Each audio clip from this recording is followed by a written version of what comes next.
जय जय श्री चैतन्य जय नित्यानंद। जय जय श्री चैतन्य जय नित्यानंद। जय द्वैत चंद्र जय गौर भक्त वृंदा। जय द्वैत चंद्र जय गौर भक्त वृंद। जय जय श्री चैतन्य जय नित्यानंद। जय जय श्री चैतन्य जय नित्यानंद। जय द्वैत चंद्र जय गौर भक्त वृंदा। जय द्वैत चंद्र जय गौर भक्त वृंद। हम लोग सुन रहे थे कि स्वपाद मूलम भजतः प्रियस्य त्यक्तान्य भावस्य हरिः परेशः विकर्म यच्चोत्पतितं कथंचित् भुनोति सर्वं हृदि सन्निविष्टः। कोई व्यक्ति भगवान कृष्ण का भजन कर रहा है जो उनको अत्यंत प्रिय है और अन्य भाव से त्यक्ता, अन्य भाव मतलब अन्य देवताओं की उपासना नहीं कर रहा है, भगवान हरि जो परमेश्वर हैं उनकी ही उपासना कर रहा है, तो विकर्म यच्चोत्पतितम कथंचित, कदाचित कथंचित किसी प्रकार से उसके जीवन में कोई विकर्म उपस्थित हो जाए। अर्थात ऐसा नहीं है, स्वभावतः सामान्यतः भक्त पर कर्म नहीं करता है, लेकिन कदाचित और कथनचित मतलब किसी प्रकार से अगर पाप उपस्थित हो जाए तो धुनोति सर्वम हृदय सन्निविष्ट, वही भगवान जो उनके हृदय में निवास करने वाले हैं वह सारे पापों को ध्वस्त कर देते हैं। अर्थात भक्त को अगर भक्त से पाप हो जाता है, अव्वल तो होता नहीं, अव्वल मतलब पहला तो होता नहीं, और अगर हो जाए तो उसको प्रायश्चित करने की कोई आवश्यकता नहीं है। और यदि वह प्रायश्चित कर रहा है तो वह भक्ति देवी के प्रति अपराध कर रहा है। क्यों? क्योंकि वह यह सोच रहा है कि कोई प्रायश्चित भगवान की भक्ति से अधिक शक्तिशाली है उसके पापों को काटने में। एकदम खोल लेना चाहिए दिमाग और एकदम घुसा लेना चाहिए इस बात। कुछ भी गलती है व्यक्ति को भक्ति ही करना चाहिए। भक्ति से अधिक शुद्ध करने वाला और कोई प्रोसेस नहीं है। और यहाँ बात हम लोग एक तरह से ठहरा करके फिर से बोले थे कि आपके कोई भी काउंसली हैं जिनको भी आप भक्ति में मार्गदर्शन कर रहे हैं, उनसे कोई भी कैसी भी गलती हो जाए तो भी आपको कभी ये नहीं कहना चाहिए कि तुम्हारे लिए कोई होप ही नहीं है, तुम्हारा अब कुछ नहीं हो सकता। ये सब शब्द कहने वाला व्यक्ति को काउंसलर बनने का अधिकार ही नहीं, मार्गदर्शन करने का अधिकार ही नहीं। ऐसा कभी नहीं होता। There is always a hope for everyone. और भगवान की भक्ति सभी प्रकार के अपराध और पाप को नाश करने में सर्वसमर्थ है। व्यक्ति प्रायश्चित की भावना से भगवान मुझसे गलती हो गई, भक्तों से स्वीकार कर ले भगवान प्रभु जी हमसे गलती हो गया, माता जी जो भी आपके काउंसलर कुछ भी जिनसे भी आपका विश्वास, हमसे गलती हो गई, हम नहीं चाह रहे थे फिर भी गलती हो गई, तो हम अब क्या कर सकते, इसके अलावा क्या करें? भगवान की भक्ति ही करना चाहिए। और ऐसा नहीं है कि भगवान उस भक्त को नहीं स्वीकार करते।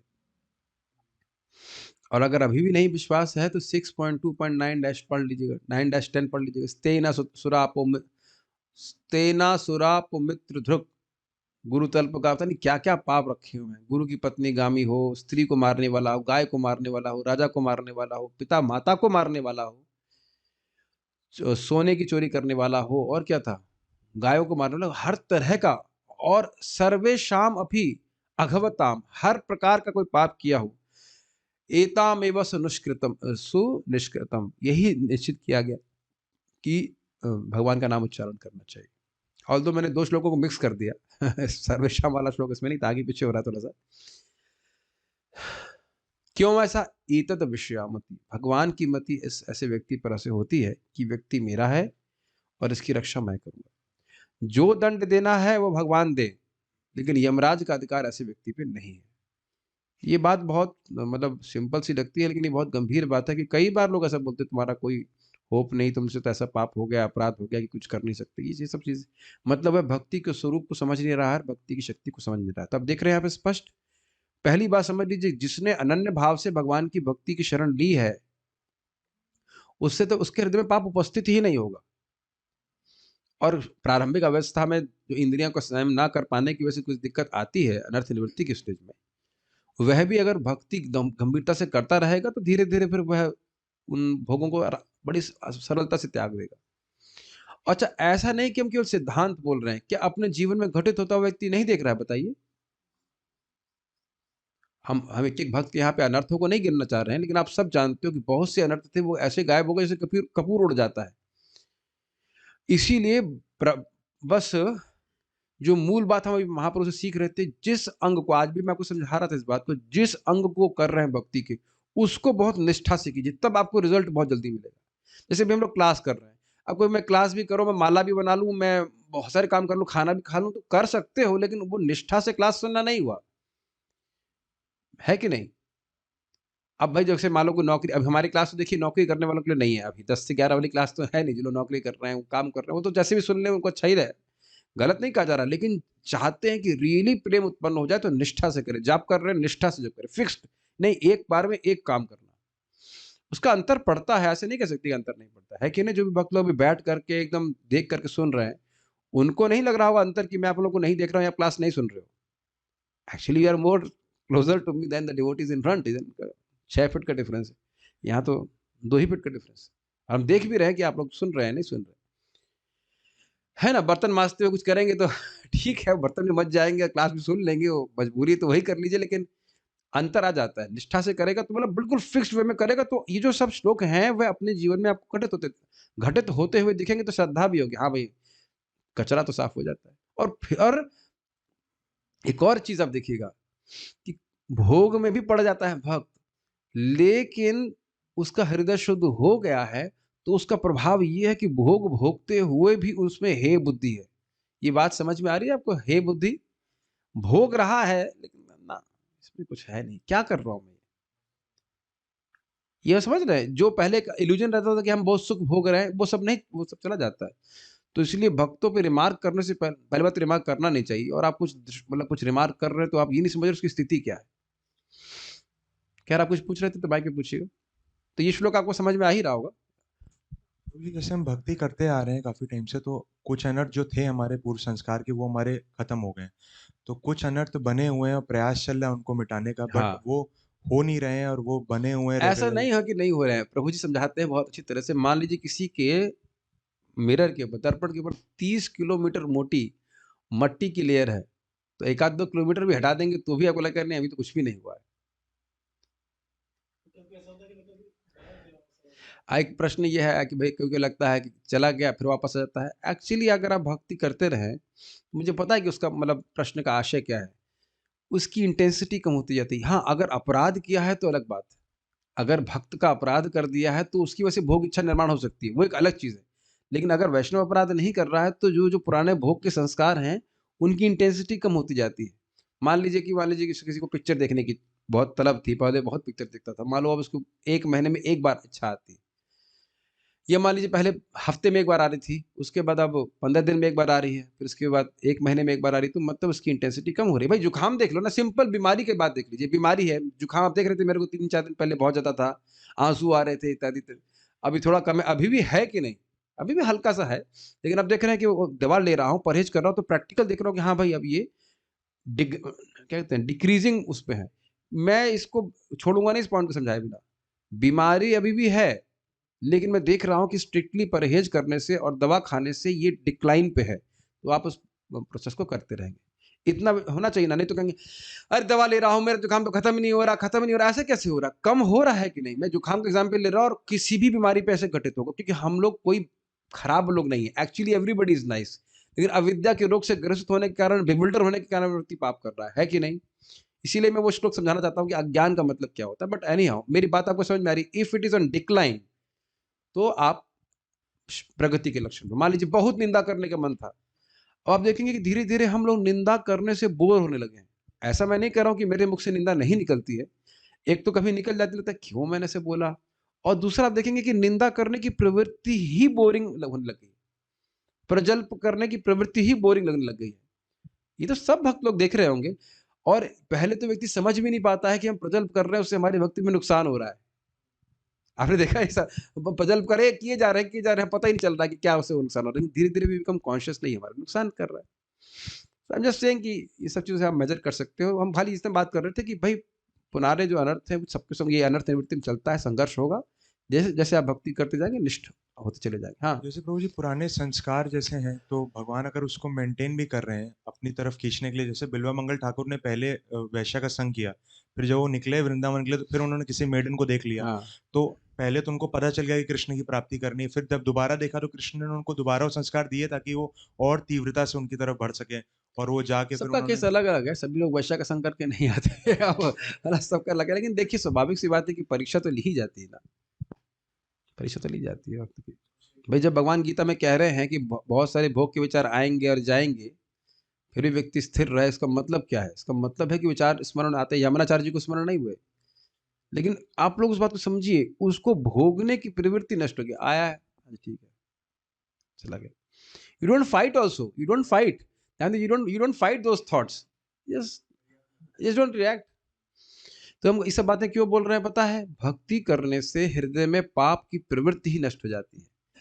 लेकिन फिर भी किसी तरह से मान लो पूर्व अभ्यास वश संस्कार वश हो जाए, तो भी उसको भक्ति ही करनी चाहिए। ठीक है? भक्ति में प्रगति करने के लिए भक्ति ही नेसेसरी और सफिशिएंट कंडीशन है। पढ़े हैं? नेसेसरी का मतलब हुआ आवश्यक, और सफिशिएंट मतलब पर्याप्त, और कुछ करने की जरूरत नहीं। ये बात बहुत सिंपल लगती है, लेकिन कई बार लोग अभिधेय के संबंध में गड़बड़ हो जाता है उनको। कभी-कभी वो वैराग्य का अलग से अनुशीलन करने लगते हैं। आत्मा और शरीर के भेद को देखना भी ये भक्ति के लिए कोई विशेष महत्वपूर्ण नहीं है, भगवान के शब्द हैं। अभी आप देखिएगा, मेन बात देखिए क्या है कि हम भगवान की भक्ति करते हैं। ये हम जान रहे हैं कि हम शरीर नहीं, हम आत्मा। लेकिन दिन भर हम यही नहीं सोचते रहते कि हम शरीर नहीं आत्मा। सोचते हैं, ऐसे ऐसी ट्रेनिंग दी जा रही है क्या? आत्मा के कार्य में लगते हैं, भगवान की भक्ति में लगते हैं, स्वतः भगवान की कृपा से अविद्या का नाश होता है और स्वतः व्यक्ति शारीरिक चेतना से ऊपर उठ जाता है। वो सोचता नहीं बैठता है कि ये क्या आत्मा है, क्या नहीं आत्मा है, क्या आत्मा है, क्या नहीं आत्मा। ये प्रारंभ में हेल्प करने के लिए है, लेकिन यही एम्फेसिस नहीं कर रहे। भगवान ने क्या एम्फेसिस किया? मन मना भव मत भक्तु मदयाजी माम नमस्कुरु, यही बोला है ना। ये भक्ति का प्रोसेस है ना, तो उसको भी हम आगे पढ़ेंगे। चलिए अब क्या भक्ति का अंग नहीं है उसको बता रहे हैं। बहुत सारे साधना भक्ति के अंग का बताया ना, स्वरूप बताया, अब कह रहे क्या नहीं है। ज्ञान वैराग्य आदि भक्तिर कबू नहे अंग, ज्ञान वैराग्यादि भक्तिर कबू नहे अंग। अहिंसा यम नियम आदि भूले कृष्ण भक्त संग, अहिंसा यम नियम आदि बोले कृष्ण भक्त संग। अहिंसा यम नियम आदि भूले कृष्ण भक्त संग, अहिंसा यम नियम आदि बोले कृष्ण भक्त संग। अहिंसा यम नियम आदि भूले कृष्ण भक्त संग। अहिंसा यम नियम आदि बोले कृष्ण भक्त संग। ऐसा लग रहा है आप जप कर रहे हैं संस्कृत तो बोल लेते हैं, बांग्ला बोलने में कठिनाई आती है, कोई बात नहीं, you are practising, I am also practising. भक्ति के लिए ज्ञान तथा त्याग का मार्ग आवश्यक नहीं है। अच्छा, तो इतना क्यों बोर कर रहे हैं आप हमको? रोज सुबह 1 घंटा, फिर शाम को 1 डेढ़ घंटा, 2 घंटा, 3 घंटा का आप हमको ज्ञान ही तो दे रहे हैं। और देखिए महाप्रभु क्या कह रहे हैं यहाँ पे, ज्ञान की कोई जरूरत नहीं है। हाँ, कुछ सद्गुण यथा अहिंसा तथा मन और इंद्रिय का नियंत्रण भगवान कृष्ण के भक्त में स्वतः आ जाते हैं।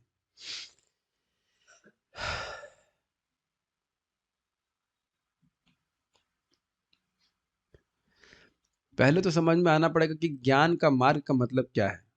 देखिए, ज्ञान का मार्ग का मतलब यही होता है, क्या ब्रह्म है, क्या ब्रह्म नहीं है, आत्मा क्या है, शरीर क्या है, भौतिक वस्तु क्या, इस तरह की। इसमें भगवान का चिंतन नहीं है, भगवान के गुणों का, नाम रूप गुण लीला आदि का वर्णन इतना कोई प्रमुखता नहीं रखता, उतना उसमें नहीं। इससे भावना वो बस ज्ञान है, मतलब ये बस समझ लो हम शरीर नहीं है, हम आत्मा है, और उसके आधार पर व्यक्ति शरीर के भोगों को त्यागता है और तपसा ब्रह्मचर्य न इत्यादि इत्यादि करता है। वैराग्य का अर्थ भी आप समझ रहे हैं, जगत से विरक्ति होना। अब ये भक्ति के अंग क्यों नहीं है? भक्ति का मतलब क्या है? भगवान भक्ति, भक्ति का बड़ा स्वरूप सिंपल है, कृष्ण अनुशीलनम भक्ति उत्तम। तो जब इसमें कृष्ण का अनुशीलन कहाँ है? इसमें कृष्ण कहाँ है? कृष्ण तो कहीं है नहीं, तो सीधी सीधी बात है कि यह है भक्ति का अंग नहीं है। लेकिन आप तो कहते हैं ना कि भक्ति करने से ज्ञान वैराग उत्पन्न हो जाता है, तो ये ज्ञान और वैराग्य भक्ति के अंग कैसे नहीं है? तो ये बड़ा रोचक बात है। वासुदेवे भगवती भक्ति योग प्रयोजितः जनयति आशु वैराग्यम ज्ञानम च हेतुकम। सुने हैं श्लोक। जो व्यक्ति भगवान वासुदेव की भक्ति करता है उसके हृदय में ज्ञान और वैराग्य बहुत जल्दी उत्पन्न हो जाते हैं। और यहाँ कह रहे हैं ज्ञान और वैराग्य भक्ति के अंग कभी है नहीं। देखिए, भक्ति करने से जिस प्रकार के ज्ञान और वैराग्य के बारे में बात हो रही है, तो समझ लेना चाहिए। भक्ति करने से जगत से विरक्ति होती है और भगवान का प्रबोध प्राप्त होता है, भगवान का अनुभव प्राप्त होता है। अब भगवान का अनुभव तो बहुत अच्छा है, जब भगवान का अनुभव प्राप्त हो जाएगा, यानी कि ज्ञान, भगवत ज्ञान प्राप्त होगा, तो स्वाभाविक रूप से इस जगत से विरक्ति हो जाएगी। उसको अलग से इस जगत की असारता को समझने की जरूरत नहीं है, उसका अभ्यास करने की जरूरत नहीं है। Make sense? यद्यपि प्रचार में हम बोलते जरूर हैं जगत दुख का घर है, जगत दुख का घर है, लेकिन केवल यही जीवन का लक्ष्य, हमारा फोकस नहीं रहता कि जगत दुख का घर है, भागो यहाँ से। भगवान के गुणों पे विशेष फोकस है कि नहीं भक्ति में? आप देखिए, ये पता है भक्तों को भी जगत दुख का घर है, लेकिन फोकस केवल इसी बात पे नहीं है कि दुख का घर है तो इसलिए कृष्ण का भजन करें। ये तो प्रारंभिक भाव में बोलते हैं।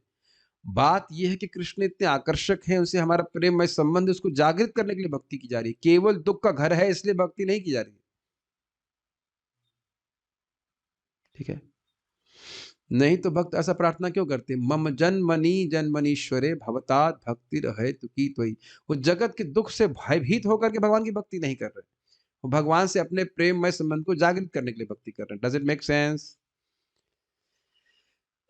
मैं उदाहरण की तरह एक सिंपल सा उदाहरण दे रहा हूं। जैसे मान लीजिए आप लोग यहाँ पे प्रवचन श्रवण करने के लिए आए, अब बाहर मान लो बहुत ठंड होती, ऐसे इतनी ठंडी तो नहीं है, लेकिन मान लो बहुत ठंड होती, तो कोई व्यक्ति मान लो बाहर बहुत ठंड है, थोड़ा सा जाकर के इस रूम में जाकर बैठ जाता हूँ, तो क्या वो क्लास सुनने आया है? क्लास सुनने नहीं आया है, तो ठंड लग रही थी, आगे बैठ गया। तो भगवान का भजन केवल अगर इस प्रयोजन से किया जा रहा है कि जगत दुख का घर है, तो वो कोई विशेष वो भक्ति नहीं ठीक से कहा जाएगा। जरा मरण मोक्षाया मामाश्रित यतन्ति ये ते ब्रह्म तत्विदुः कृष्णम अध्यात्म कर्म चाक्रम। गीता में आप 7वें अध्याय में देखेंगे। जरा और मरण से, जन्म और मृत्यु से मुक्त होने करने के लिए जो भगवान की भक्ति की जाती है, वो भी है भक्ति, सत्वगुणी भक्ति है, लेकिन वह निर्गुण भक्ति नहीं है। तो यहाँ जो शुद्ध भक्ति का स्वरूप बताया जा रहा था, उसमें क्या उद्देश्य है? कृष्णानुशीलनम अन्याभिलाषिता शून्यम कृष्णानुशीलनम। तो इसलिए ये, और पहले बोल दिया ज्ञान वैराग, ज्ञान कर्मादि नावृतम। और एक और बात है, ज्ञान का अर्थ होता है निर्विशेष ब्रह्म अनुसंधान। वो निराकार ब्रह्म क्या है, इसके बारे में विचार करते रहना, इसका भक्ति से कोई संबंध नहीं। भगवान की भक्ति में कोई से प्रगति नहीं होती। कुछ समझ पा रहे हैं इन बातों को? ठीक है। और उसका कह रहे हैं अहिंसा यम नियम आदि बोले कृष्ण भक्त संग। तो और जो नियम है वह भगवान की, जो व्यक्ति भगवान की भक्ति करता है उसमें तो सद्गुण अपने आप आ ही जाते हैं। जैसे कि अहिंसा का आप निगारी का उदाहरण जानते ही हो, हिरण को मारता था, आधा काट करके छोड़ देता था, और बाद में चींटी को भी नहीं मारना चाह रहा था। तो उसके लिए उसको अलग से अहिंसा का अभ्यास नहीं करना पड़ा। भगवान की भक्ति कर रहा है तो अपने आप ही उसके जीवन में अहिंसा, इंद्रिय संयम, मन का संयम आ जाता है। बल्कि ये फॉर्मूला अगर सीक्रेट कहा जाता है, आचार्यों ने ओपनली बताया कि जीभ को जैसे व्यक्ति नियंत्रित कर ले, सारी इंद्रियों में केवल जीभ को नियंत्रित कर लेगा तो सारी इंद्रियां अपने आप संयमित होने लगती है। ये रहस्य जानते हैं आप? और ये जानते हैं कैसे होता है? देखिए, सारी इंद्रियों को रसद कहां से मिलती है? जीव से। तो जीव से अगर आपने भगवान का प्रसाद ग्रहण किया तो सारी इंद्रियां धीरे धीरे स्पिरिचुअल होने लग जाएंगी। तो इसलिए इंद्रिय संयम अपने आप होने लगता है। और स्वाभाविक सी बात है, जीव से हम भगवान का नाम उच्चारण करते हैं, जो बेसिकली उच्चारण करते हैं। तो नाम उच्चारण करते हैं और भगवान के बारे में चर्चा करते हैं, तो स्वाभाविक रूप से मन पवित्र हो जाता है। ये दोनों भी विज्ञान समझ में आ गया कि नहीं? इसीलिए देखिए, जीव के 2 फंक्शन है, बहुत खतरनाक है जीव, और इसका सही सही उपयोग करेंगे तभी इंद्रियां संयमित हो पाएंगी। ये बड़ा अद्भुत लगता है भक्तों को, और लोग बड़े परेशान रहते हैं कि हम इंद्रिय संयमित कैसे करें। लेकिन एक बात समझ लीजिए कि जो आप हम लोग बोल रहे हैं ना कि काम वासना या और वासना उमड़ रही हैं, वो आप तो सिम्टम्स हैं। पहले आप ये देखिए हम लोग अपने जीव को नियंत्रित कितना किए। क्या केवल भगवान का प्रसाद ग्रहण कर रहे हैं नियमित रूप से, और वह भी नहीं कि बहुत सारा, मतलब जितना हम डाइजेस्ट कर सकें उतना। हाँ। और क्या प्रजल्प से बच रहे हैं। मैं इसलिए बोल रहा हूँ कि नारद जी ने अपने एक विशेष गुण बताया था कि जितना आवश्यक था वो उतना ही बोलते थे। याद आ रहा है आपको? प्रथम स्कंद में बहुत बड़ा गुण था ये। व्यर्थ की बात बोलने से कैसे हमारे हृदय में अनर्थ बढ़ रहे हैं, ये व्यक्ति समझता नहीं है प्रारंभिक अवस्था में। आप एक-एक बात अगर पकड़ें अपने जीवन में, एक-एक दिन को एनालिसिस कर लीजिए, देखिए कि कितनी बात क्या वाक़ई कृष्ण को प्रिय करने वाली है। हम इसलिए बोल रहे हैं कि यहाँ पे इंद्रिय संयम की बात आ रही है। मैं समझ पा रहे हैं मैं क्या क्यों क्यों कह रहा हूँ ये बात? यहाँ बोला जा रहा है कि इंद्रिय संयम भक्त के जीवन में अपने आप हो जाता है। कैसे अपने आप हो जाता है? सबसे पहले तो जीभ को कंट्रोल करवाया जाता है। प्रसाद ग्रहण करो, भगवान के बारे में, भगवान का नाम जप करो। देखिए आप पूरे सुबह से 4:30 से लेकर 9 बजे तक केवल जीभ का ही संयम है कि नहीं बताइए? मोस्टली भगवान, जीभ से भगवान की सेवा बहुत हो रही है कि नहीं? मंगल आरती गा रहे हैं, जप कर रहे हैं, क्लास सुन रहे हैं, जीभ का संयम, जीभ का संयम, जीभ का संयम, और उससे बाकी इंद्रियाँ अपने आप संयमित होती चली जाती। इसलिए बोला गया कि भगवान की भक्ति करने से भक्त के हृदय में मन और इंद्रियाँ उसकी अपने आप संयमित हो जाती हैं, उसे अलग से प्रयास करने की ज़रूरत नहीं। तात्पर्य, कभी-कभी एक कनिष्ठ भक्त या समान व्यक्ति ज्ञान, तपस्या तथा त्याग को भक्ति की प्रगति के लिए एकमात्र मार्ग समझते हुए इनके विषय में उच्च विचार रखता है। किंतु यह सच्चाई नहीं है। इस पे व्यक्ति ने मुझे प्रश्न किया कि क्या श्रीमती राधा रानी को केवल ब्रह्मचारी भक्त ही पसंद है? हमने कहा ये कहाँ से आ गया? हमने कहा भाई भक्ति में आप उपाधि का आरोपण क्यों कर रहे हैं? हमने कहा राधा कृष्ण भगवान जो हैं उनकी तो सभी जीव अंश हैं। वो कौन व्यक्ति उनसे कितना प्रेम कर रहा है इस पे निर्भर करता है। इसमें आप ये कैसे हमने बोल दिया कि ब्रह्मचारी ही पसंद है या सन्यासी ही पसंद है या गृहस्थ नहीं पसंद है, ऐसा तो कहीं वर्णन नहीं है। जो व्यक्ति उससे जितनी भावना से प्रेम कर रहा है। तो आप देख रहे हैं लोग सोचते हैं कि जो बाह्य रूप से त्याग दिया है जगत को वही भगवान को प्रिय है। ऐसा नहीं है। अनन्यास चिंतयन्तु माम वाला गुण होना चाहिए। अनन्य भाव से जो भगवान कृष्ण का भजन कर रहे हैं, सेवा कर रहे हैं, वो भगवान को प्रिय है। ओके। ज्ञान, योग तथा त्याग के मार्ग को का होना चाहिए, का शुद्ध आत्मा से कुछ भी लेना देना नहीं रहता। भौतिक जगत में क्षणिक रूप से रहते हुए भले ही ऐसी विधियां कुछ सहायक प्रतीत हों, किंतु कृष्ण के शुद्ध भक्त के लिए ये आवश्यक नहीं है। कभी आपने सोचा नहीं कि प्रभुपाद जी यह क्यों कह रहे हैं कि भौतिक जगत में क्षणिक रूप से रहते हुए?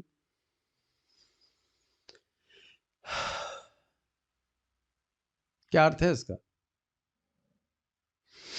शाश्वत समय में अगर हम अपने भौतिक जीवन को देखें और केवल इस एक जीवन को नहीं, ब्रह्मा जी के एक पूरे दिन को भी देखें, और वह भी नहीं, ब्रह्मा जी की परम आयु को भी देखें, तो वह भी एक क्षण के ही समान है।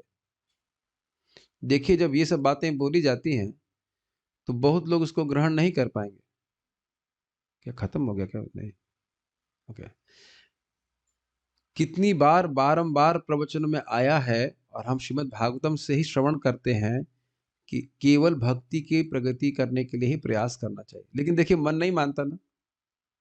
केवल भक्ति के लिए क्यों करें? और बहुत सारी उपलब्धियां भी तो हैं हमारे जीवन में। क्या इस बात को हम समझ पा रहे हैं? क्वाइट इंटरेस्टिंग कि भौतिक जगत में जो जीव रह रहा है उसका जो जीवन है वो बहुत क्षणिक है। जो भौतिक जीवन है, जीवात्मा तो शाश्वत है। शाश्वत की धारणा भी नहीं कर पा रहे हैं, लेकिन थोड़ा-थोड़ा धारणा करेंगे तो समझ में आएगा कि जगत, ये जीवन कोई खास महत्वपूर्ण नहीं है। और इस भौतिक जगत की सृष्टि के बाद ही ज्ञान, कर्म, त्याग इत्यादि होते हैं। क्या वो शाश्वत प्रोसेस है? शाश्वत प्रोसेस नहीं है। शाश्वत प्रोसेस क्या है जीव के लिए? भक्ति। तो उसका परम कल्याण करने में भक्ति ही समर्थ है। अन्य कोई कर्म योग, ज्ञान योग इत्यादि वास्तविक कल्याण नहीं कर सकते। इसीलिए तो बोला गया सवै पुंसाम परो धर्मो यतो भक्तिरधोक्षजे अहेतुकी अप्रतीता येनात्मा सुप्रसिद्ध। आत्मा का परम कल्याण कैसे होगा? जब उसको अहेतुकी भक्ति प्राप्त हो जाए। ठीक है, पता नहीं समझ में आए क्या है कि नहीं बात, लेकिन प्रभुपाद जी समझाते हैं 10th कैंटो में, 10th कृष्णा में कोई समझाते हैं भक्ति शाश्वत प्रोसेस है और यही जीव को शाश्वत उसकी स्थिति में ले जाने में समर्थ है। बाकी कोई प्रोसेस नहीं कि जो लेके जाए उसको। हम लोग पहले भी सुन चुके हैं ना, भक्ति मुख निरीक्षक कर्म योग ज्ञान। अपने फलों को देने के लिए कर्म ज्ञान और योग, भक्ति का मुख देखते रहते हैं कि भक्ति देवी कुछ कृपा करेंगी तो हमारे प्रोसेस को साधन, हमारे जो साधन है फलीभूत होंगे। और भक्ति देवी भी बड़ी कृपा करके फल दे देती है, यद्यपि उनको कर्म ज्ञान और योग के एक अंग के रूप में स्वीकार किया गया। बहुत स्लो जा रहा हूँ क्योंकि शायद ये सब बातें कुछ नहीं ग्रहण की जा रही हैं। मान लीजिए कोई योग कर रहा है तो बीच में थोड़ा हरे कृष्णा कर लिया उसने, हरे कृष्ण का आश्रय नहीं ले रहा है, थोड़ा सा अभी हमको पूरा पूरा फल प्राप्त हो जाए, थोड़ा हरे कृष्णा बोल दिया। कोई ज्ञान योग का अनुशीलन कर रहा, थोड़ा हरे कृष्णा कर दिया, कुछ गीता पढ़ लिया, ऐसे करके। तो वो भक्ति को मुख्य रूप से नहीं कर रहा है, गौण रूप से कर रहा है, फिर भी भक्ति देवी कहती है ठीक है कर लो। लेकिन यदि उसने वैष्णवों का अपराध कर दिया या भगवान का अपराध कर दिया तो फिर भगवान की भक्ति देवी कुछ भी फल नहीं देती उसको। ये सब बातें हैं, मेन बात है कि जीव का कल्याण भगवान की भक्ति से ही होगा, इतनी बातें समझ में जाने से। भौतिक जगत में ऐसे कार्यों की परिणति भौतिक भोग में या ब्रह्म तेज में तदाकार होने में होती है। इसका अर्थ समझ रहे हैं? जो व्यक्ति कर्म कांड करता है उस स्वर्ग आदि की प्राप्ति होती है, जो ज्ञान कांड करता है उसे ब्रह्म तेज में लीन हो जाता है। उन्हें भगवान की नित्य प्रेम भक्ति से कोई सरोकार नहीं होता। Can you understand and feel it? जो व्यक्ति स्वर्ग जाना चाहता है उसे भगवान की प्रेम भक्ति प्राप्त करने में कोई इंटरेस्ट नहीं है, और जो भगवान से मिलना चाहता है वो तो बहुत चाहता था बहुत समय तक भाई कोई सेवा नहीं करनी पड़े। बेसिकली उसकी इच्छा कि कभी भी कोई भी किसी की भी सेवा नहीं करनी पड़े। क्या उनके इस जीवन के गोल को आप देखने में समर्थ हो पा रहे हो? कैसे वह जीवन के पुरुषार्थ को देखते हैं? बहुत वही परेशानी है, यहाँ बहुत परेशान हो गए, अब हम ब्रह्म साहिब प्राप्त कर लेंगे, हम उसका कुछ नहीं, ना किसी बातचीत ना कुछ, ना बस अपना अस्तित्व समाप्त कर लेंगे। ये मैं बोल तो रहा हूँ कि आप उस प्रकार से देख पा रहे हैं? इस प्रकार से तो उनको कहाँ भगवान के धाम में वहां जाके भगवान के पैर दबाने पड़ेंगे, पैर दबाने पड़ेंगे, सेवा करनी पड़ेगी इसकी। ये तो उनके कान से स्पर्श भी नहीं करता, वो सुने ही नहीं रहते, ऐसे मान के चलिए। पता नहीं भगवान भी कैसा अद्भुत करते हैं, उनको उधर ही प्रेरित करते हैं, उधर ही प्रेरित करते हैं कि बस ब्रह्म में मिल जाओ, ब्रह्म में मिल जाओ। वही वही दिमाग में रात दिन 24 घंटे में चलता रहता है। भगवान की नित्य सेवा करने का भाव नहीं होता है उनका, यद्यपि वह राम राम या कृष्ण कृष्ण भी कर सकते हैं। रामदास की कथा आप जानते हैं, तो ये सब बड़ी खतरनाक है, ऐसे लोगों से सुनना नहीं चाहिए। यदि मनुष्य तार्किक ज्ञान का परित्याग करके केवल भक्ति में लग जाए तो समझिए उसे सिद्धि मिल गई। अच्छा, ये देखिए प्रभुपाद का लैंग्वेज कितना अद्भुत है ना। कह रहे हैं कि व्यक्ति अपना तर्क छोड़ दे और भक्ति को श्रद्धा से स्वीकार कर ले तो उसे सिद्धि मिल गई। सिद्धि मिल गई या सिद्धि मिल जाएगी? प्रभुपाद जी का लैंग्वेज बहुत जबरदस्त है। मिल जाएगी नहीं बोल रहे हैं, मिल गई, मिल गई। और आप लोग इस कैटेगरी में है कि नहीं? हम सब लोग इसी कैटेगरी में। देखिए इसको थोड़ा समझने का प्रयास कीजिए, कैसे व्यक्ति तर्क लगाता है। अरे भाई, पानी पानी कहने से क्या पानी मिल जाता है? पानी शब्द और पानी वस्तु अलग अलग है कि नहीं? तो तुम्हारे कृष्ण कृष्ण करने से क्या कृष्ण मिल जाएंगे तुमको? ये तर्क शुष्क तर्क है। इसका शुष्क तर्क का मतलब समझते हैं? शुष्क का मतलब होता है सूखा, मतलब जिसमें रस नहीं है, मतलब जिसका आधार वेद नहीं है, उसको शुष्क तर्क कहा जाता है।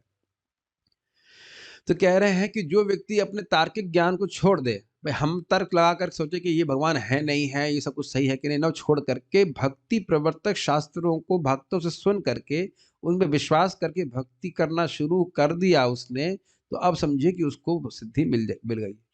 सही ट्रेन में बैठ गया, गाड़ी पहुंचा देगी उसको, बस बैठा रहे, कूदे नहीं। इससे पहले हम आगे जाए, बात आ गई तो थोड़ा ध्यान दीजिएगा। कूदेगा व्यक्ति तभी जब कहीं संदेह हो जाएगा हम सही ट्रेन में बैठे हैं क्या। ये मेरे संग हो चुका है, इसलिए बोल रहा हूँ। बात यहाँ पे आ रही थी, मैं बोल देता हूँ कि श्रवण का कितना प्रभाव होता है। मैं झांसी स्टेशन पे था और मुझको इधर आना था, तो एक ट्रेन थी, वो कौन सी ट्रेन जाती है यहाँ से, पुष्पक एक्सप्रेस। उसके 2 नंबर थे, 33 और 34। तो हम 33 में जाकर के बैठ गए थे और लोगों ने बोला, और मैंने सही मार्गदर्शन किया, कि अरे ये बॉम्ब आपको लोग कहाँ जाना है? हमने कहा हम लोग को इधर क्या लखनऊ इधर वृंदावन से आना था। अरे ये बॉम्बे जा रही है, तो तुरंत कूद गए वहाँ से, कूद करके फिर 3-4 वाले में बैठ गए और अद्भुत बात था कि एक ही स्टेशन में देखते हैं ना 3 और 4 आमने-सामने थी। आमने-सामने होंगे ऐसे कुछ मतलब स्टेशन पर। तो हम देख रहे हैं श्रवण का प्रभाव और मान लो वो सही होती और गलत बताते थे तो भी हम कूद जाते शायद। ये भी एक संभावना थी कि हम कूद जाते हैं कि नीचे ना। तो ये मैं बात बोल रहा हूँ कि भाई भक्ति में है, ये उदाहरण आपको बड़ा बहुत प्रासंगिक उदाहरण है क्योंकि कितने लोगों को ऐसा देखा जाता है कि भक्ति में आने के बाद, इस्कॉन में आने के बाद भी छोड़ देते हैं। कि उनको विश्वास नहीं होता ये हरे कृष्ण मंत्र, तुलसी जी को प्रणाम करने से बस इतना ही करना है। तुलसी जी को प्रणाम करना है, भगवान का प्रसाद खाना है, भागवत सुननी, भक्तों को संग करना है और बस ऐसे चले चले जाएँगे, 16 माला से चले जाएँगे, बस। 16 माला करने में तो 2 घंटा लगता है, तुलसी जी को तो प्रणाम करने से भगवान के पास चले जाओ। प्रणाम करने में कितना समय लगता है? तो हमारा कोई तो प्रसिद्ध श्लोक है, दृष्टा स्पृष्टा तथा ध्याता। एक-एक चीज़ की महिमा इतनी है।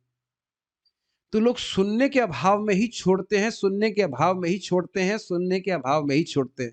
इसलिए सुनने का अभाव मत कीजिएगा। खूब प्रचुर मात्रा में श्रवण करेंगे तो जीवन भर भक्ति करेंगे और उत्साह के संग करेंगे। और ये देखने का सामर्थ्य भी हो कि भक्ति किस प्रकार से हमारे जीवन में ट्रांसफॉर्मेशन ला रही है, ये जानना बहुत ज़रूरी है।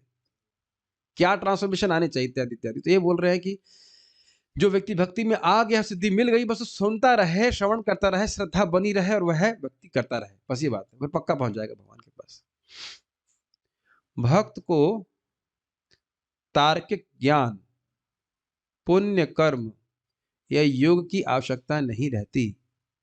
जब कोई भगवान की दिव्य प्रेम भक्ति करता है तो वे सब स्वतः विद्यमान रहते हैं। इसका अर्थ समझ लीजिए, जो कोई भी ज्ञान उसको आवश्यक है भगवान को समझने के लिए, भगवान स्वयं प्रकट कर देंगे।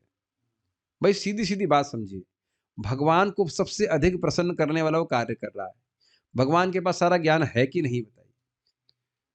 तो जो-जो ज्ञान भक्त को आवश्यक है, भगवान स्वयं उसको प्रकट कर देंगे कि नहीं? और ये हमको युक्ति से तो नहीं बोल रहे हैं। भगवान गीता में स्वयं बोलते हैं, तेषामेवानुकंपार्थम अहम अज्ञानजं तमः नाशाम्य आत्मभावस्तु ज्ञानदीपिन भास्वता। और श्लोक क्या बोल रहे हैं? भजताम क्या है? तेषाम सतत युक्तानाम भजताम प्रीतिपूर्वकम ददामि बुद्धि योगम तम येन माम उपयन्ति ते। ऐसी बुद्धि योग देता हूं जिसके द्वारा मेरे पास आ जाते हैं। कभी सेकंड लाइन पे ध्यान किए हैं? मेरे पास आ जाते हैं। मतलब भक्त भगवान के पास पहुंच जाएगा। कभी सोचा है आपने? क्या नाम है आपका? Name official centre? हाँ, Vipin Prabhu. One day you will go back to Krishna, not today, may be tomorrow, but one day for sure. और वो वन डे आने में बहुत समय नहीं है। आप लोग कभी सोच के खुश नहीं होते कि हम लोग दिन भगवान के पास जाएंगे? तनिष्क प्रभु, इट्स क्वाइट गुड ना।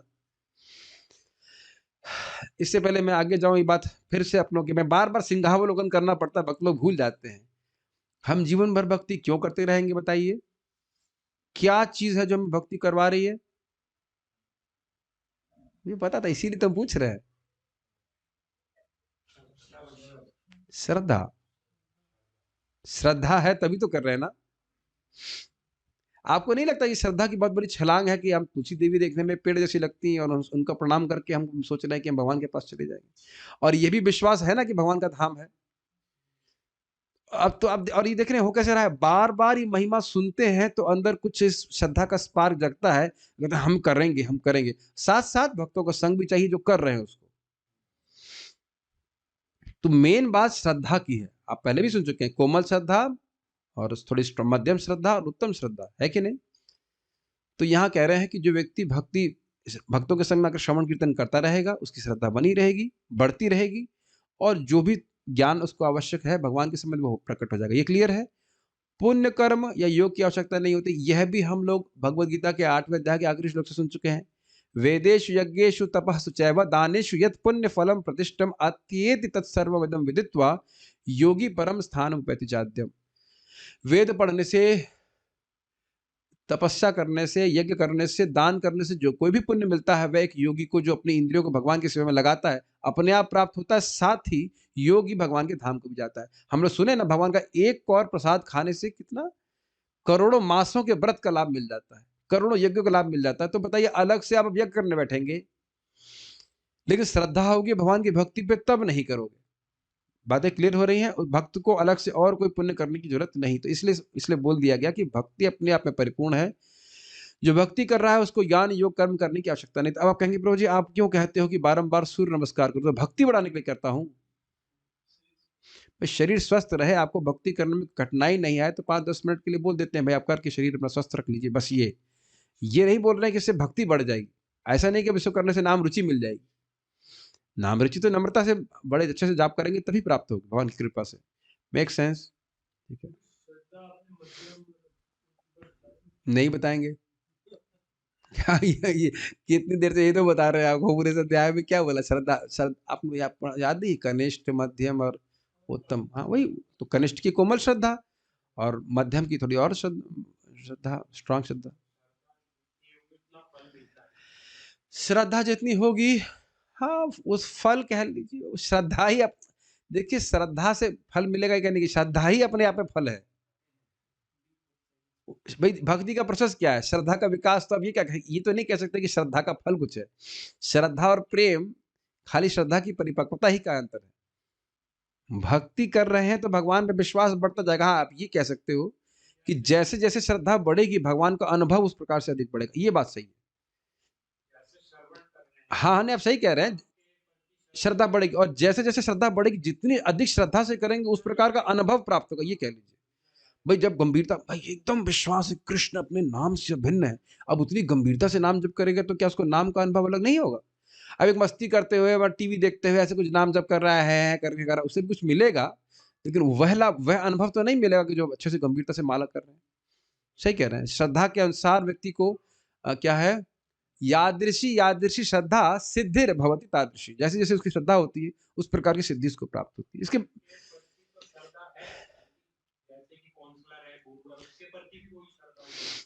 श्रद्धा जैसे जैसे विकसित होगी वैसे वैसे व्यक्ति को अनुभव प्राप्त होगा व्यक्ति का। ये भी सत्य बात है। ठीक है, बहुत कुछ पूछ रहे हैं।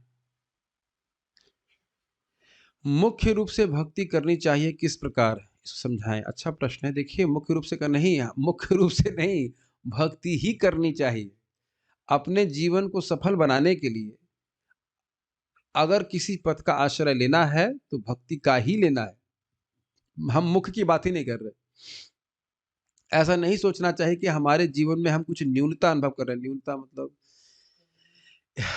कमी अनुभव कर रहे हैं, तो उसके लिए व्यक्ति सोचे कि हम एस्ट्रोलॉजी का सहारा लेंगे, उसका सहारा लेंगे, इसका सहारा लेंगे। यद्यपि काउंसलिंग में हम बोल देते हैं भाई किसी को नौकरी करनी है तो थोड़ा देख लो कि भाई एस्ट्रोलॉजी के हिसाब से आपका क्या रुचि है या स्वभाव है, लेकिन इसका भक्ति से तो कोई संबंध नहीं है ना। ये नहीं सोचना चाहिए कि हाँ मेरे तारे ठीक होंगे तब मैं भागवत पढ़ूंगा। तो ये तो नहीं, कभी कभी लोग ये होता है, कभी कभी लोग इधर ज्यादा टिल्ट कर जाते हैं। जब तारे ठीक होंगे तब हमारे को हम भागवत पढ़ेंगे, जब हम जाप करेंगे, ऐसा थोड़ा ना होता है। इसका थोड़ा वेट किया जाता है। सब ठीक हो जाता है भगवान की भक्ति करने से। ओके, समझ में आ रहा है आपको? कोई भी न्यूनता नहीं समझ में आ रहा है। न्यूनता मीन्स इनकम्पिटेंसी, कुछ कमी देख रहे हैं अपने जीवन में। हाँ, उसके लिए अलग किसी मार्ग को स्वीकार करने की जरूरत नहीं, भक्ति के द्वारा ही सब कुछ ठीक हो जाता है। मैं ये क्यों बोल रहा हूं, क्योंकि देखिए कई बार लोग अपने अनर्थों संघर्ष करते रहते हैं। तो क्या भागवतम सुने थे बताइए? अनर्थ उपशमो साक्षात भक्ति योगम अधोक्षजे लोकस्य जानतो विध्वंस चक्रे सात्वत संहिता। अनर्थ का उपशमन कैसे हो जाएगा? साक्षात समन कैसे हो जाएगा? भक्ति योगम अधोक्षजे, अधोक्षज की भक्ति करने से। लोकस्य अजानतः, लोग इस बात को नहीं जानते हैं, इसलिए चक्रे सात्वत संहिता। चक्रे मतलब निर्माण किया किसका? इस सात्वत संहिता भागवत का। तो कहेंगे भागवत का निर्माण किया? अरे भक्ति करने से नष्ट होता है ना अनर्थ। कहते हैं भाई यस्याम वै श्रूयमाणायाम भक्ति कृष्णे परम पुरुषे भक्ति उत्पद्यते पुंसम शोक मोह भयापह। इस भागवत का श्रवण करने से व्यक्ति के हृदय में भक्ति उत्पन्न होने लगती है, और भक्ति उत्पन्न होती है तो सारे अनर्थ अपने आप नष्ट हो जाते। ठीक है, चलिए अब इसी बात को प्रमाणित कर रहे हैं, स्वयं भगवान की वाणी है। ये उद्धव जी को बोलते, मेरे पीछे बोलिए। तस्मान्मद्भक्तियुक्तस्य तस्मान्मद्भक्तियुक्तस्य योगिनो वै मदात्मनः योगिनो वै मदात्मनः न ज्ञानं न च वैराग्यं न ज्ञानं न च वैराग्यं प्रायः श्रेयो भवेदिह। प्रायः श्रेयो भवेदिह। जो मेरी भक्ति में पूरी तरह से लगा हुआ है, जिसका मन मेरे भक्ति योग में स्थिर है, उसके लिए तार्किक ज्ञान तथा शुष्क वैराग्य का मार्ग अधिक लाभप्रद नहीं होता। तस्माद मद भक्ति युक्तस्य, तस्माद मतलब इसलिए, अब इसलिए कंटेक्स्ट पिछले श्लोकों से होगा, लेकिन बात यहाँ पे कंक्लूड कर रहे हैं तस्माद के द्वारा भगवान बुद्ध जी कहते हुए कि मद भक्ति युक्तस्य, मद मतलब मेरी और भक्ति मतलब मेरे प्रति भक्ति से युक्तस्य, जो व्यक्ति मेरे प्रति भक्ति से युक्त है, योगिना, प्रभुपाद यहाँ पे अनुवाद किए सर्वश्रेष्ठ योगी, भगवान का भक्ति योगी। वही मदात्मनः, वही मतलब निश्चित ही, जो मदात्मनः है अर्थात जिसका मन भगवान में ही लगा हुआ है, जिसका मन भगवान में लगा है, अर्थात मन मना भव मद भक्तो मदयाज इमाम नमस्कुरु, उसका अनुशीलन कर रहा है, एकदम स्पष्ट समझ लीजिए, शुद्ध भक्ति का अनुशीलन कर रहा है। तो ऐसे व्यक्ति के लिए न ज्ञानम न च वैराग्यम, अब वह यह अनुसंधान करे कि ब्रह्म क्या है या जगत दुख का घर है, ये है वो है, यह सब प्रायः श्रेयो न भवेत, यह मतलब इस जगत में उसके लिए कोई श्रेय की प्राप्ति नहीं कराता, उसे करने की जरूरत नहीं। श्रेय जानते हैं, भविष्य में होने वाला कोई बहुत अच्छा स्थिति को श्रेय कहा जाता है। हम यहाँ तपस्या कर रहे हैं, आज आगे जाकर के हमको अच्छी स्थिति प्राप्त हो, अच्छा फल प्राप्त हो, इसको श्रेय कहते हैं। तो कह रहे हैं जब व्यक्ति भक्ति कर रहा है, भगवान में मन लगा रहा है, तो अब वो ज्ञान और वैराग्य का उसको अलग से अनुशीलन करने की क्या जरूरत है। और ऐसे समझ लीजिए, जो हवाई जहाज में बैठा है सोचे मैं साइकिल में भी चलूं, साइकिल मेरा कहीं पहुंचा देगी, मेरे को बताइए, कहीं पे कुछ भी हो, साइकिल कहाँ और हवाई जहाज की गति कहाँ और उसकी रेंज कहाँ, कुछ तो क्लियर हो रहा होगा। तो ट्रक तो चलना पड़ेगा ना, ट्रक हो, टेम्पो हो, साइकिल हो, वो कोई भी हवाई जहाज की कल्पना मतलब तुलना में है कुछ। तो जो हवाई जहाज में बैठ गया, अब उसके लिए न साइकिल न च टेम्पो प्राय श्रेय भवेदिह। आप समझ में आ गया कुछ? ऐसे वैसे व्याख्या नहीं करना चाहिए, वहां शब्द है, हम खाली बोलना चाह रहे हैं कि मतलब भाई जो हवाई जहाज में बैठ गया वो क्यों इधर ध्यान देगा। ठीक है, नहीं समझ में आ रहा है तो थोड़ा सा युक्ति लगाइए कि भाई एक ही नाम बारंबार मेरे दिमाग में वो मनन होता रहता, घूमता रहा, एक कृष्ण का नाम, क्या बोलते हैं, एक कृष्ण के नाम को अगर करोड़ों अश्वमेध यज्ञ के समान कोई बोलता है, एक कृष्ण नाम करे एक कोटि अश्वमेध यज्ञ, ऐसा कुछ अश्व के समान रहता है, कोटि अश्वमेध यज्ञ अगर एक कृष्ण नाम के समान को कहता है, तो दंडे तार यम, उसकी पिटाई दम यमदूत यमराज जी करते, व्यक्तिगत रूप से सेवा करते हैं उसकी। कि भाई तू कृष्ण के नाम, अब आप देख रहे हैं कि कितना आपका श्रेय निर्माण हो रहा है। आप समझ रहे हैं कि मैं जूम पे बच्चों के पीछे क्यों लगा रहता हूं, कि भाई अपने बच्चों को उठाओ, चाहे वो हम नहा भी ना पाए, एक माला करें, मर के फिर सो जाए, कोई दिक्कत नहीं। एक नाम का इतना लाभ है। अब बताइए, जब इतना लाभ नाम जप का है, अब इसको छोड़कर कोई व्यक्ति अपने स्टार्स ठीक करवाएगा? ये मैं आपको सच्ची घटना बता रहा हूँ। एक बहुत बड़े ज्योतिष हमारे आश्रम में रह रहे थे, आश्रम में इस गौशाला में रह रहे थे। हमारे व्यक्ति जानकार हमको बोलते 3 दिन में मर जाएंगे, पक्का मर जाएंगे कंफर्म। 3 दिन में नहीं मरेंगे तो कम से कम 1 महीने में जरूर मरते, मारने भी तो गए उनके एकदम, नहीं ऐसा कुछ। और वो व्यक्ति अभी भी जिंदा है, जाप कर रहे हैं भगवान का, सब कुछ चेंज हो जाता है, मर जाएंगे। हाँ हाँ, इन बता रहे प्रभु जी कि इनका मरना निश्चित है। खैर मरना तो सभी का निश्चित है लेकिन वो समय के हिसाब से। हाँ, कर्माण निर्दहत किंतु च भक्ति भाजाम, जो भक्ति भावना से भजन करता है, भगवान उसी कर्मों को खत्म कर देते हैं। आप लोग कहेंगे नहीं नहीं बहुत भजन करता हो तो ना, तब कर्म नष्ट होते होंगे, नहीं। 5:1:35 देख लीजिएगा, क्या सक्रदाद दीता सजहाति बंधम, मतलब व्यक्ति एकदम, श्लोक ढूंढिए, बताइए क्या श्लोक है, बाहर है, वो मतलब चंडाल है, और वह भी गलती से भगवान का नाम उच्चारण कर ले, तो वह भी कर्म बंधन से मुक्त हो जाता है। क्या दिखाइए, मैं श्लोक तो मेरे मुंह पे रहता था, याद नहीं आ रहा था क्या है। चित्रम विदूर विगतः सकृदाद दीता यन्नाम ध्येय मधुना सजहाति बंधम। इतना अद्भुत भगवान की शक्ति। तो बताइए, अपना कल्याण के लिए भगवान का नाम जप करेंगे कि अब यज्ञ करने बैठेंगे, ये वैराग्य का अभ्यास करेंगे? तो जो कर रहा है वो मूर्खता कर रहा है कि नहीं, इसी अपराध के कारण भक्ति उसको फल नहीं देती। एक निष्ठ भाव से श्रवण करके कि भक्ति करके ही मेरी परम सिद्धि प्राप्त होगी, अगर ऐसा करता है तो भक्ति देवी बड़ी प्रसन्न हो जाती है उस पे। और उस पे भी 2 फैक्टर ले लीजिए। एक कि भक्ति करके ही मुझे ये मिल जाएगा, भक्ति नहीं चाह रहा है वो, लेकिन भक्ति ही करके मुझे फल मिल जाएगा, तो भी भक्ति देवी प्रसन्न होती है।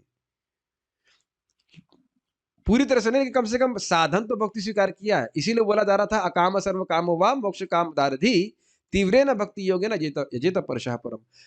पर बेटा चाहिए, पत्नी चाहिए, कुछ भी, जो कुछ भी चाहिए हम भक्ति करके प्राप्त कर लेंगे, ये है तो भी कृपा होती है। और उस पे भी अगर यह अभिलाषा हो कि हमको भक्ति प्राप्त हो जाए, तब तो ऐसी कृपा बरसेगी तो आप कल्पना नहीं कर सकते। सबसे अच्छा इस प्रकार की भावना से युक्त होकर, विवेक से युक्त होकर कि भाई हमको भक्ति मिल जाए, हम भक्ति कर रहे हैं भक्ति प्राप्त करने के लिए, तब तो सबसे अधिक कृपा मिल जाएगी, फुल कृपा भक्ति देवी। और नहीं है अगर मान लो ऐसा विवेक, और फिर भी अगर भक्ति को स्वीकार कर रहा है केवल, तो भी बहुत अच्छा है। दोनों बातें ग्रहण की जा पा रही है, ठीक है। तात्पर्य, भक्ति मार्ग सदैव अन्य कर्मों से स्वतंत्र होता है, अर्थात भक्ति को अपनी फल प्राप्त कराने के लिए ना ज्ञान, ना कर्म, ना योग और अन्य किसी प्रोसेस की कोई जरूरत नहीं है। ये सबको समझ में आ गया? ठीक है। भले ही ज्ञान या योग का मार्ग प्रारंभ में लाभप्रद प्रतीत हो, किंतु इसे भक्ति का अंग नहीं माना जा सकता। यह श्लोक श्रीमद् भागवतम 11:20-31 से है। कृष्ण द्वारा इस भौतिक जगत से अपने प्रयाण के पूर्व उद्धव से कहा गया था। ये महत्वपूर्ण उपदेश स्वयं भगवान कृष्ण द्वारा दिए गए हैं। अच्छा, जरा एक छोटा सा पॉइंट फिर वहीं पे आ जाइए। मन मना भव मद भक्तो मदयाजी माम नमस्कुरु। 4 चीजें समझ रहे हैं? मुझ में मन लगाओ, और मेरे भक्त बनो, और मेरी पूजा करो, और मुझे नमस्कार करो। और उसमें ज्ञान और योग के बारे में क्या बोल रहे हैं, और इसका प्रभाव क्या होगा? ये 4 चीज करेंगे तो कहां क्या फल मिलेगा? मुझको प्राप्त करोगे ही, ये कोई डाउट है? भगवान कह रहे हैं कि भाई ये 4 चीजें करोगे, और साथ साथ तुम थोड़ा थोड़ा ज्ञान और योग का अभ्यास भी करोगे, तब मुझे प्राप्त करोगे, ऐसे बोल रहे हैं। हो सकता है भगवान ने गलती कर दी हो 9वें अध्याय में, लेकिन 18वें अध्याय में भगवान ने अपने को करेक्ट किया ना। फिर भाई बोले ना, मन मना भव मद भक्तो मदयाज इमाम नमस्कुरु एंड डू सम ज्ञान yoga and vairagya and then you will come to me, ऐसा तो नहीं बोले ना। कभी कभी सोचे कि हो सकता है भगवान कृष्ण युद्ध में कहीं वही मतलब कुछ भय भय हो गया हो, कुछ युद्ध हो रहा हो, तो हो सकता है 9वें अध्याय में कुछ गलत बोल गए हो। नहीं, भगवान कभी गलत नहीं बोलते। मन मना भव मद भक्तो मदयाज इमाम नमस्कुरु, ये अनन्य भक्ति का वर्णन है। और इसके बाद इससे क्या बोल रहे हैं, तुम मेरे पास आ जाओगे। तो बीच में कुछ नहीं बोल रहे हैं ना, समझ गए? जो भगवान की भक्ति कर रहा है उसे भगवान के पास पहुंचने के लिए और कुछ करने की जरूरत नहीं है। क्लियर जी? आपको लगता नहीं कि भगवान की बहुत बड़ी कृपा है, ये अल्टीमेट कृपा है? बहुत बड़ी शब्द भी कम, छोटा पड़ रहा है। अल्टीमेट, अतिशय निरतिशय कृपा है कि हमको बता रहे हैं कि हम कैसे उनके पास पहुंच सकते हैं। बस हमको अप्लाई करना, और पता जब हम अप्लाई करेंगे, जैसे भगवान बोले हैं, तो भगवान हमको शक्ति भी देंगे उसे अप्लाई करने की। शुरुआत में लगता है कि हमारा मन भगवान में कैसे लगेगा, बाद में मन लगता है भाई मन उसको भगवान के अलावा लगाए कहाँ, क्यों लगाए भगवान के अलावा कहीं और? Make sense? श्री उद्धव ने भगवान से वेदों में दिए, और अगर आप भगवान के अलावा कहीं लगाने का प्रयास करते हो तो भगवान पहले से गैस खत्म कर देते हैं उसमें। लगाओ मतलब मान लो प्रयास भी करें कि हम लगाएं कहीं और, फिर थक गए भाई, तो बोरिंग उतना, वो पूर्णता प्राप्त करने से पहले फुस कर देते हैं भगवान। बड़े अच्छे भगवान है हमारे, सबसे अच्छे भगवान। श्री उद्धव ने भगवान से वेदों में दिए गए 2 प्रकार के उपदेशों के विषय में पूछा था। पहला उपदेश प्रवृत्ति मार्ग कहलाता है, और दूसरा निवृत्ति मार्ग। ये आदेश विधानों के अनुसार भौतिक जगत का भोग करने तथा उच्चतर आध्यात्मिक ज्ञान हेतु भौतिक जगत का परित्याग करने के विषय में है। कभी कभी मनुष्य यह नहीं जान पाता कि आध्यात्मिक ज्ञान की प्रगति के लिए ज्ञान का अभ्यास किया जाए या योग का। कृष्ण उद्धव को बतलाते हैं कि भक्ति में प्रगति करने के लिए ज्ञान तथा योग की यांत्रिक विधि आवश्यक नहीं है। भक्ति पूर्णतः आध्यात्मिक होती है, उसे भौतिक विषयों से कुछ भी लेना देना नहीं रहता। भक्तों की संगत में रहकर श्रवण तथा कीर्तन से जागृत होती है। चूंकि भक्ति सदैव दिव्य होती है, इसलिए भौतिक कर्म से इसका कोई प्रयोजन नहीं रहता। थोड़ा समझने का प्रयास कीजिए। भक्ति भगवान के प्रति दिव्य जो संबंध है वो और उसके अनुरूप जो कार्य होता है उसको भक्ति कहते हैं। तो ये दिव्य है पूरी तरह से, तो इसको जागृत करने के लिए दिव्य प्रोसेस ही लगेगा। ये बात समझ में आ गई? तो काफी क्लियर कर दिया है श्रील प्रभुपाद जी। और बात बहुत सिंपल है जिसको हम समझ नहीं पा रहे हैं। सिंपल क्या है? श्रवण आदि शुद्ध चित्त कौरिवे उदय। Sometimes it can be so simple.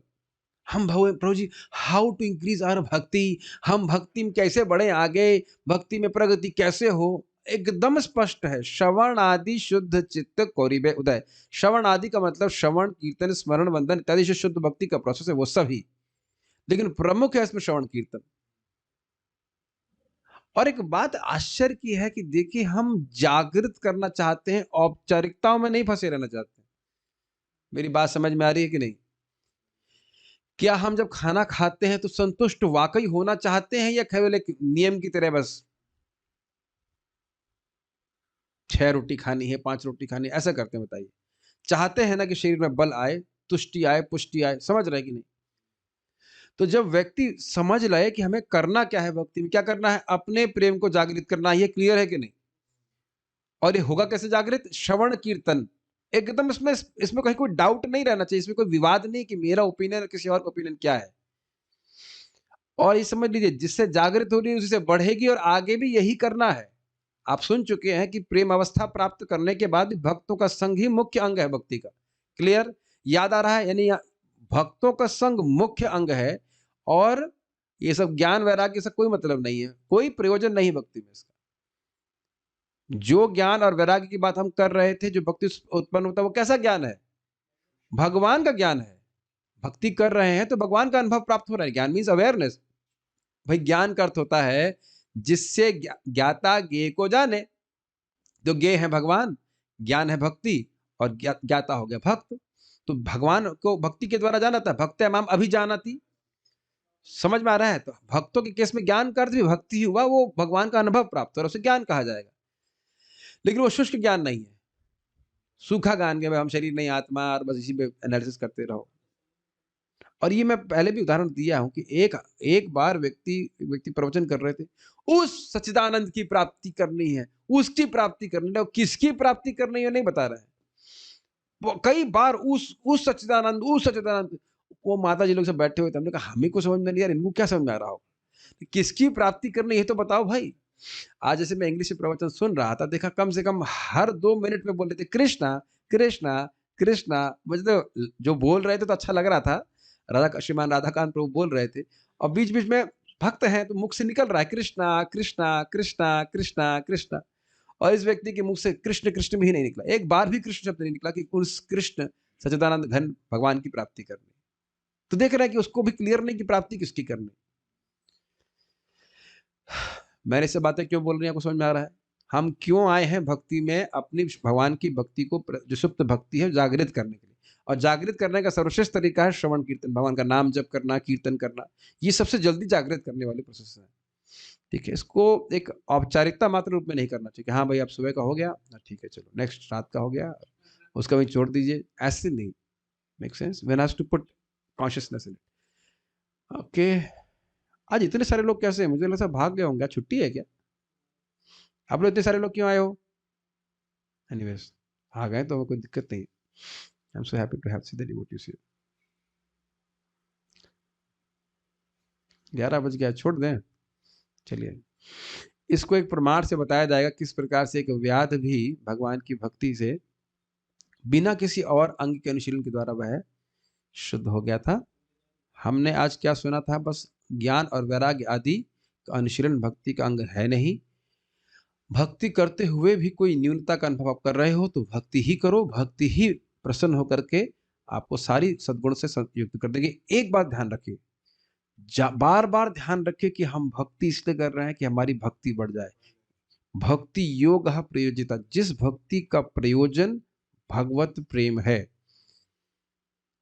ये बात मुझे पूरा विश्वास है कि समझ में नहीं आ रही है। क्यों नहीं समझ में आ रही है? अरे भाई, जिसका हृदय काम क्रोध आदि से दूषित है वह शुद्ध भक्ति कैसे करेगा? और हम दूसरी तरह से समझा रहे हैं इसको। अरे काम क्रोध आदि कुछ भी हो, क्या विवेक नहीं जागृत कर सकता है कि भाई हम आत्मा है, भगवान के अंश हैं और हमारा कल्याण भगवान की प्रेम भक्ति प्राप्त करने से ही है। जैसे मेरे को जुकाम है तो इतना विवेक तो है ना कि जुकाम मेरे लिए कोई श्रेय की प्राप्ति कराने वाला वस्तु नहीं है। मेरी स्वाभाविक स्वस्थ स्थिति जुकाम बुखार से ग्रसित होना नहीं है, तो इसको बढ़ाने के लिए तो मैं दवा नहीं ले रहा हूं ना। इतना विवेक तो सबके पास होता है कि नहीं? कोई कुछ क्या कर रहे हैं उससे क्या प्राप्त होगा, इतना विवेक तो होता है कि नहीं? बताइए, है कि नहीं? मैंने ये वेबकैम लिया, सब क्या प्रयोजन है तो उसको सोच के लिया हूं ना कि लैपटॉप लिया तो क्या प्रयोजन, क्या साधन कर रहा हूं, उससे क्या साध्य होगा, ये तो सामान्य जीवन में भी प्राप्त होता है कि नहीं? तो मैं फिर से रिपीट कर रहा हूं, अगर साध्य इस प्रकार से फिक्स किया हुआ है कि नहीं, हम चाहे किसी भी स्थिति में, ये देखिए ये new devotee, non initiated devotee के दिमाग में भी घुस सकता है बात, अगर घुसाना चाहे तो। इसका कोई इनिशिएशन और नॉन इनिशिएशन से कोई भी संबंध नहीं है। प्रॉपर जी शब्द है, an initiated devotee can have Mayavadi inclinations. अगर सिद्धांत ठीक से नहीं सुना है, दीक्षा ले लिया है लेकिन शिक्षा नहीं ग्रहण किया। भगवान तो सब जगह है, सबकी सम्मान करना चाहिए। हमने सुना भी है भाई, इसलिए हम बोल देते हैं। दुर्गा जी की पूजा भी चलनी चाहिए। उनकी गलती नहीं है, दीक्षा उनकी प्रीमैच्योरली हो गई, इसे कहना चाहिए, बिना शिक्षा दिए। खैर उधर हम नहीं जा रहे हैं, बट हम वाली बात कर रहे थे कि ये शिक्षा के द्वारा दिमाग में यदि हमने प्रवेश करा लिया कि हम जो भक्ति कर रहे हैं इससे हमारी भक्ति बढ़ जाए, हमारी भक्ति बढ़ जाए, एक प्रकार का लालच या लोभ या कॉन्शियसनेस, अवेयरनेस, कुछ भी जोड़ लीजिए, तब रिजल्ट सबसे तीव्र आते हैं। तो विवेक के द्वारा अन्य अभिलाषाओं को त्यागते हुए, विवेक के द्वारा, यद्यपि इच्छाएं हो सकती है कि ये भी चाहिए वो भी चाहिए, लेकिन उसको विवेक के द्वारा त्यागते हुए व्यक्ति भक्ति करे तो बड़ी तीव्रता से उसकी प्रगति होगी। इसका अर्थ ये नहीं कि अब इच्छाएं हैं तो नहीं होगी, लेकिन अगर विवेक का उपयोग कर लें, हम इसके लिए नहीं भक्ति कर रहे भाई। इतना तो पता है ना कि आप इम्पर्सनल ब्रह्म में मर्ज होने के लिए भक्ति नहीं कर रहे, स्वर्ग जाने के लिए भक्ति नहीं कर रहे, तो क्लियर है ना। तो ये विवेक कहां से जागृत हुआ? श्रवण करने से हुआ ना। और आप देखेंगे कि वैकुंठ में जाने की इच्छा भी, एस्पिरेशन भी भक्त नहीं रख रहे। एटलीस्ट कौन डिवोटीज तो ये चाहते हैं गोलोक की प्राप्ति करें। योग्य है नहीं योग्य वो प्रभुपाद जाने, लेकिन इच्छा तो गोलोक पे जाने की है। गलत तो नहीं कह रहे ना? तो ये सब सुनने से हुआ कि नहीं? अब उसको कैसे पहुंचेंगे हम, क्या पहुंचेंगे? तो भगवान की कृपा, भगवान की इच्छा है कि नहीं? तो मैं बस ये बोल रहा था कि अगर अपने जीवन में कोई भी न्यूनता देख रहे हैं और भक्ति करते हुए भी न्यूनता देख रहे हैं कि मेरे में ये ज्ञान है, ये अंधकार है, ये कठिनाई है, तो व्यक्ति को भक्ति का ही आश्रय लेना चाहिए उसको, और अन्य कोई प्रोसेस अधिक उससे लाभ देने वाले नहीं। ठीक है, हम यहाँ कोई प्रश्न तो यहाँ पे नहीं दिख रहा है। Stop here. श्रीमद् भागवतम की जय बोलने से पहले रुक जाइए एक बार, मैं फिर बोल रहा हूँ क्योंकि दूसरी तरह से डाउट आ जाता है। क्या बस ये दीपदान करने से, क्या ये बस मंगल आरती करने, ये तो इतना डिफिकल्ट नहीं है। I mean it will be little difficult in winter season but not that difficult. हम कोई बहुत बड़ी तपस्या तो नहीं कर रहे हैं, वो लोग तो बहुत तपस्या कर रहे हैं, ये कर रहे हैं, वो कर रहे हैं, और लोग सोच इसलिए कुछ और प्रोसेस को पकड़ने लग जाएंगे। इसीलिए तो ब्रह्मा जी बोलते हैं कि श्रेय सत्यम भक्ति मुदस्ते विभो क्लिश्यंत ये केवल बोध लब्धे। भगवान की श्रेय, भगवान की भक्ति जो श्रेय के श्रुति, श्रेय का परम मार्ग, उसको त्याग करके, उसको त्याग करके, यानी ब्रह्मा जी भी देखे अपने दिल में कि लोग त्याग देते हैं, तभी तो बोल रहे हैं। और उसके बाद क्लिश्यंति केवल बोध लब्धे, केवल बोध मतलब निर्विशेष ब्रह्म के बोध के लिए प्रयास कर रहे हैं, तो तेषामसौ क्लेशलवेव शिष्यते, उनको कुछ नहीं मिल रहा है, केवल क्लेश मिल रहा है। नान्यद यथा स्थूल तुषाभगाति ना, मान लो चावल के भूसे में से चावल निकाल लिया, भूसी को कूटा जा रहा है तो क्या मिलेगा? फाइन भूसी मिलेगी और कुछ नहीं, और हाथ में फोड़े पड़ेंगे, कुछ नहीं प्राप्त होगा। तो ये ब्रह्मा जी एक प्रकार की चेतावनी दे रहे कि भक्ति छोड़ करके और किसी मार्ग में जाओ। और उससे पहले क्या बोल रहे हैं? ज्ञाने प्रयासम उदपस्य नवंत एवा जीवंत सन्मुखरितम भवदीय वार्ताम स्थाने स्था श्रुतिगताम तनवांग मनोभिर, ये प्रायश अजितः जितो प्रसिद्धैस्त्रिलोक्याम, ज्ञान आदि के प्रयास को त्याग करके केवल केवल भक्तों के संग में बैठकर भगवान के बारे में सुन रहा है, तो भगवान यद्यपि अजित हैं फिर भी वह उससे उसके द्वारा जीत ले जाते हैं। तो दोनों बैलेंस कर पा रहे हैं, भक्ति कर रहा है और बाकी सारे कुछ छोड़ दिया तो पार हो जाएगा, और बाकी भक्ति छोड़ दी और बाकी कुछ बहुत अभ्यास किया, बहुत क्लेश उठाया, तो उसे केवल क्लेश ही प्राप्त होगा। और इधर आप देख सकते हैं कोई क्लेश नहीं, भगवान के बारे में सुनने में क्या क्लेश है बताइए। तो इसलिए ये सब चीज़ों को बार-बार सुन करके हमेशा व्यक्ति को ये विश्वास होना चाहिए कि हम बहुत अच्छे पथ पे हैं, और जैसे प्रभुपाद ने कहा उसको सिद्धि मिल गई, सिद्धि के मार्ग पे आ गया, वो सिद्धि मिल ही गई मान लीजिए, बस ज़्यादा अंतर नहीं। ठीक है, हम यहाँ रुकेंगे। श्री चैतन्य चरितामृत की जय, श्री प्रभुपाद की जय, निताई गौर प्रेमानंद।